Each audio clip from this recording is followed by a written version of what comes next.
In today's video, I'm going to teach you how to edit a Squarespace website for beginners.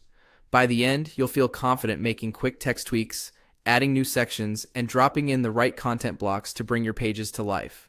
Let's start with the simplest and most common task, editing text directly on a page. In Squarespace's editor, hover over any text you want to change and click it. You'll see an inline toolbar that lets you type, undo, and format. Use headings to create clear structure, adjust alignment for readability, and add links where needed. Keep your paragraphs short and scannable, and aim for consistent tone across the site so everything feels cohesive.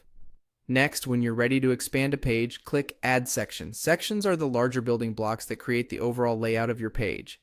Each section can have its own background, spacing, and content arrangement, which makes it easy to guide visitors through your story. When you click Add Section, you'll see a library of professionally designed templates.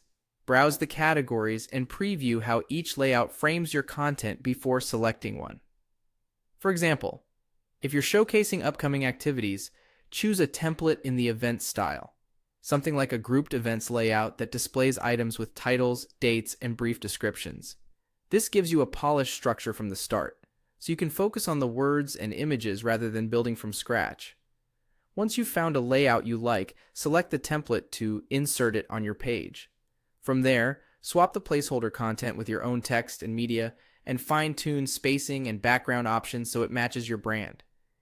Inside any section, you can add more detail by clicking Add Block. Blocks are the smaller elements. Think of them as the ingredients that fill your section's layout. When the block picker opens, choose exactly what you need.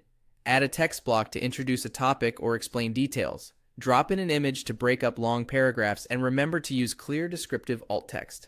Insert a video to increase engagement. You can paste a link from your preferred hosting service. Use a button to highlight a key action. Set a short, action-oriented label and link it to the right page. And if you need to capture leads or inquiries, add a form block and name each field clearly so visitors know what to provide. As you work, use drag and drop to reorder blocks and keep checking the page spacing and readability. With these fundamentals, editing text, adding sections, choosing a template, and inserting the right blocks, you'll be able to build clean, professional pages in no time.